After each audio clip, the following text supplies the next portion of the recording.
Cerita ini memiliki dua versi teks dan audio. Silahkan pilih sesuai yang diinginkan, bisa dilihat di playlist.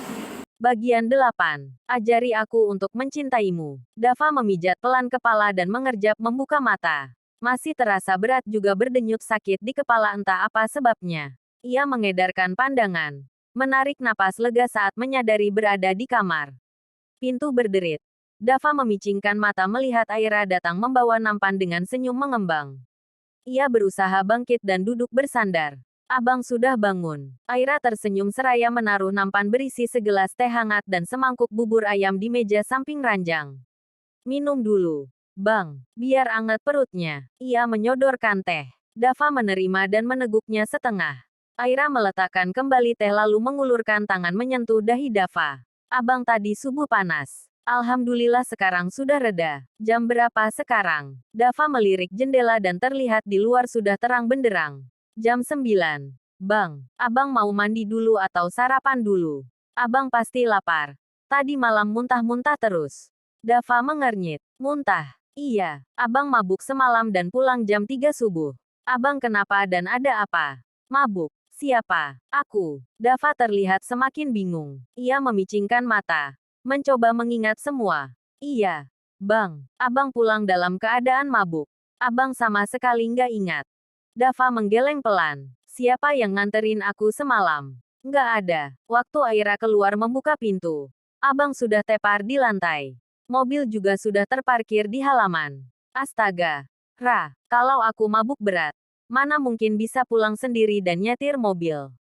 Kamu nggak melihat siapa yang antar. Aira menggeleng. Abang cuma sendirian. Nggak ada siapa-siapa lagi. Aneh. Dava memijat pangkal hidungnya. Mendesis pelan merasakan nyeri di dalam kepala saat mengingat kejadian semalam. Abang kenapa? Sakit. Aira berdiri. Wajahnya khawatir. Dan tangan menyentuh kepala Dava. Bentar. Dava meraih tangan Aira. Menatapnya tetapi pandangan menerawang. Semalam itu, Dava membuang muka saat Andreas datang ke kedai dan masuk ke ruang kerjanya. Sendirian. Membawa sebotol minuman juga 2 gelas kecil. Langkahnya pasti. Seolah sore tadi tidak terjadi masalah berarti. Mau apa lo ke sini? Dava berdiri membelakangi di depan jendela dengan tangan dilipat di dada. Gue mau minta maaf. Andreas menaruh bawaannya ke meja. Dava mendengkus kasar. Sorry kalau tadi udah keterlaluan sama lo. Gue emosi. Dava menoleh dan menatap sinis. Semudah itu lo minta maaf. Ini bukan lo banget kayaknya. Gue cuma nggak mau punya masalah berlarut-larut. Gue sadar kalau gue salah. Jadi, gue minta maaf. Gue serius. Tatapan mereka beradu. Tetapi Dava memicingkan mata seolah tak percaya dengan apa yang didengar. Mereka sering bertengkar. Dan butuh waktu sampai berhari-hari bahkan seminggu lebih untuk baikan. Sekarang, baru hitungan jam, Andreas sudah mau meminta maaf dan mengakui kesalahan.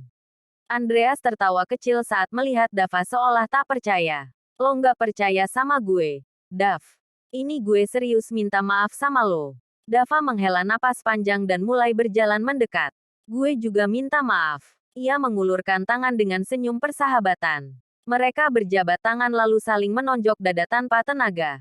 Kemudian tertawa bersama seolah tak pernah terjadi apa-apa. Kita rayakan hal ini dengan minum. Andreas mengambil botol alkohol, membuka dan mulai menuangkan pada gelas bening ukuran kecil. Tunggu. Tunggu. Dava menghentikan gerakan Andreas. Gue nggak minum. Sorry. Andreas berdecak dan tersenyum meledek.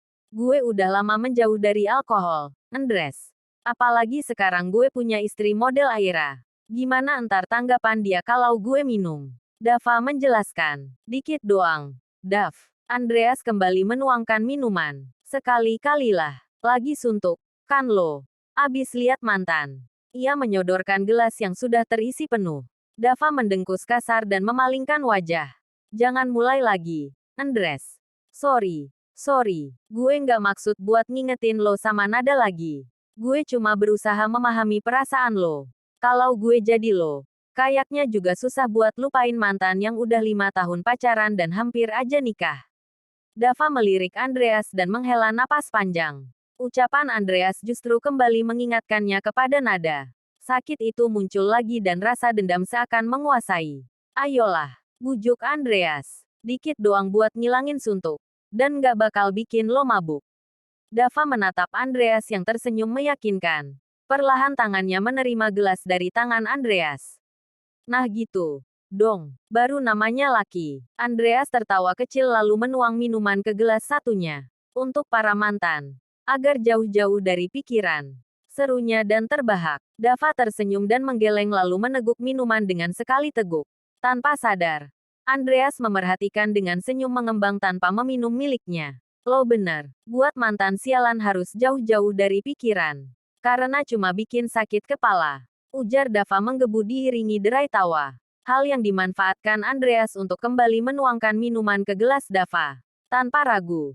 Dava kembali meneguknya cepat. Dan kembali mengoceh tak keruan. Entah berapa gelas yang dia habiskan hanya dalam waktu beberapa menit saja. Setelah 1 jam ke depan, Dava sudah mulai pusing dan mual. Bahkan meracau banyak hal tanpa sadar. Andreas justru tersenyum penuh kemenangan. Dava kembali mendesis dengan meremas rambutnya. Hanya sekelebat kejadian semalam yang dia ingat. Selebihnya ia tak sadar. Entah bagaimana dia bisa pulang dan tidur di lantai depan rumah dengan mobil terparkir di halaman. Satu-satunya orang yang bersamanya semalam adalah Andreas. Tetapi mengapa sahabatnya itu membiarkan ia mabuk parah dan tergeletak di lantai? Abang, sudah jangan terlalu dipikirkan. Nanti sakit kepalanya. Ucap lembut Aira dan meraih tangan Dava. Abang sarapan bubur ayam. Ya, Aira yang buat sendiri tadi. Insya Allah enak. Aira tersenyum. Lalu merapikan rambut Dava yang berantakan. Dava hanya diam memerhatikan raut wajah istrinya yang penuh ketulusan. Tidakkah Aira marah melihatnya mabuk parah? Atau wanita ini memang tidak bisa marah? Atau dipendam dan tidak berani memperlihatkan? Abang makan. Ya, Aira suapin. Aira mulai menyendok bubur dan mengulurkan ke mulut Dava. Dava membuka mulut dengan tatapan yang tiada henti menatap penuh arti sang istri. Kamu, nggak marah denganku apa? Ra. Tanyanya hati-hati saat selesai menelan bubur. Aira tersenyum tenang. Aira nggak marah, Bang. Tapi, Aira kecewa sama abang. Maaf. Dava mengernyit tak mengerti dengan sikap santun Aira. Selembut itukah hatinya? Dava tahu jika Aira adalah wanita kalem dan pasti penurut. Sebab itulah ia menikahinya. Namun, melihat kelembutan hati Aira yang begitu tulus, membuat hati Dava merasa sakit karena tanpa sadar telah menyakiti wanita sebaik Aira. Hal yang dipertanyakan adalah apakah hati masih milik Nada. Tidakkah bisa terbuka untuk Aira saja? Aira menghela napas pelan saat Dava hanya diam menatapnya. Sudahlah. Bang, jangan dipikirkan. Tapi, abang janji. Ya, jangan mabuk lagi. Aira mohon. Pintanya penuh pengharapan. Dava masih bergeming. Abang mikirin apa? Aira mengulurkan tangan menyentuh wajah Dava. Dava menghela napas berat. Seolah ingin membuang beban yang telah lama menjerat. Ia meraih tangan Aira. Menciumnya dan memejamkan mata. Ajari aku untuk mencintaimu. Ra, tolong aku agar terlepas dari masa lalu. Lirih Dava diiringi helaan napas berat. Aira tercengang. Ia bahkan tidak percaya dengan apa yang didengar. Jadi, selama ini suaminya belum mencintainya. Lalu bagaimana bisa ia melakukan hubungan tanpa rasa cinta? Apakah di hati Dava masih ada cinta masa lalu? Apa karena Nada? Tanya Aira dengan suara terbata. Dava terbelalak menatap Aira tak percaya. Ia menelan ludah susah payah. Jantungnya berdegup kencang seakan ingin terlepas dari dalam. Bagaimana Aira tahu tentang Nada? Mantan yang berusaha ia tutupi dari Aira. Hanya agar wanitanya kini tidak terluka saat mengetahui masih ada wanita lama yang singgah di hatinya. Abang, tatapan Aira memohon. Kabut tipis telah muncul menandakan betapa sesak hatinya saat ini. Dari mana kamu tahu tentang Nada? Kamu melihat isi ponselku.